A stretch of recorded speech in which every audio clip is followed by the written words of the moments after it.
WJR.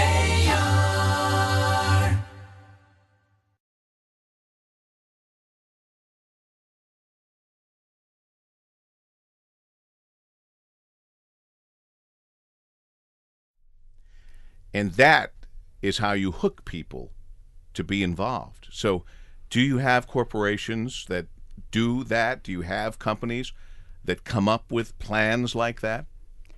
Well, National City is certainly a wonderful example of a corporation with a heart.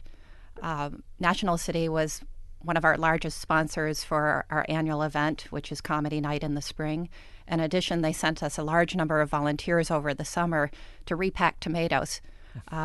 We rescue tomatoes from actually Leamington, Canada, which is the tomato capital of the world, and bring them across the border through customs. We'll bring probably close to 1 million pounds of tomatoes and other produce across from Canada this year. And it comes to us in 800-pound totes.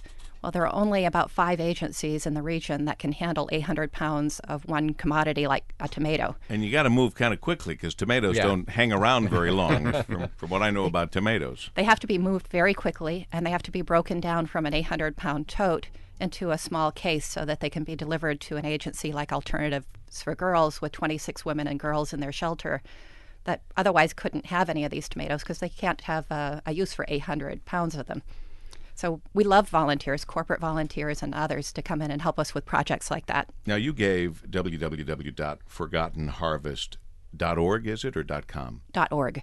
.org makes sense, yeah. www.forgottenharvest.org.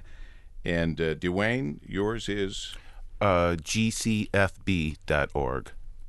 www.GCFB, that's Gleaners Community Food Bank .org. And I bet, David Boyle, that you'll put that on your website if you can do that. I don't know how easy that is to do, if you have a localized National City corporation website or not. Or ours is not localized, but we have links all over. So we can put it at WJR.com. We can put it at WJR, sure. Sure. Oh, yeah. We'll put it at WJR.com, and that way, folks, you'll be able to get it. But you're in a position now you can write that down anyway. Remember, $1 can provide 6 meals to 6 very hungry people that could be 2 or 3 years old, or 83 or 93 years old, or 33 years old. Is it better to give food or to give money? That's a tough question, I know, but I'm going to ask you, DeWayne, first to answer from your point of view. That is a tough question because, and certainly this time of year with school starting back, we do get lots of requests for food drives, and it's a very tangible, visible way for people or groups to help to collect food. And I think that's important because it does sort of lend that sense. Let me give you my answer. Here's my answer. And I learned this in New York because I used to give money to everybody who asked for it in New York, and my friends had to pull me aside and say, you will be broke within 6 months of living here if you do that. So what I did, and here's my rule, I just made it up, and you can tell me if I'm wrong. When one-on-one dealing with a person who's begging or saying they're hungry, if there's a way you can give them food, to me, that's the right thing to do. That way you wipe out of your mind or any chance of them just taking the money for booze, running a scam, whatever. One-on-one, if you can provide food when someone says they're hungry and they're begging, you give them food. When you're dealing with a major organization like Forgotten Harvest or Gleaners Community Food Bank for Southeast Michigan, they need your money. They have the way to do what they're already doing with food. You giving food makes you feel good, but may be more of a problem in terms of getting this food distributed properly because it's kind of coming from outside the way things operate. So they need your money, and they need your body, but they don't necessarily need your food. Was that a good answer for you guys? That was a great answer.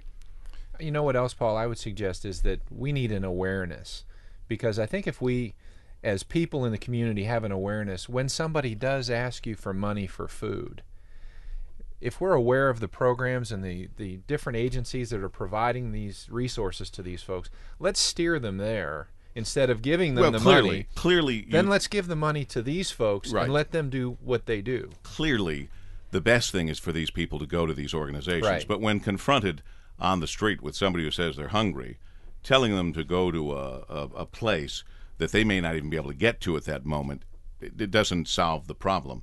Giving them money doesn't solve the problem Right. more times than not either.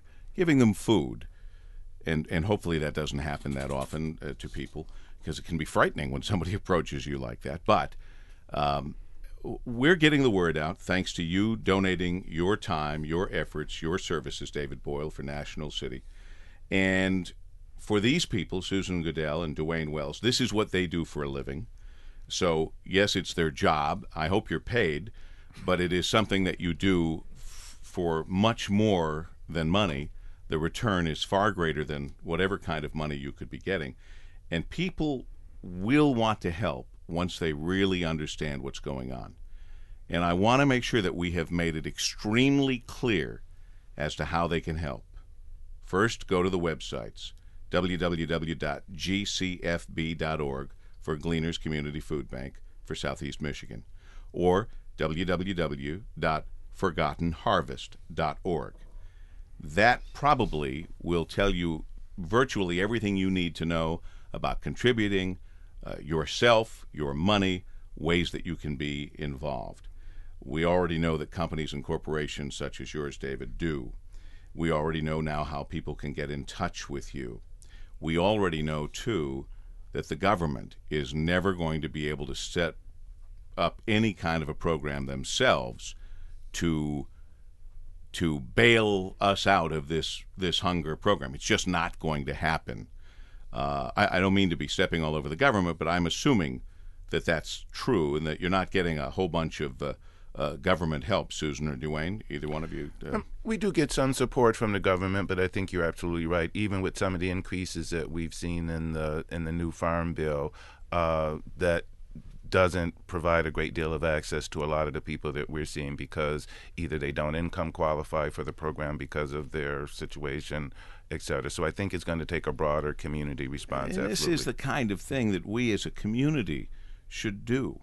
We as a community should be offended by this, and we should do something about it.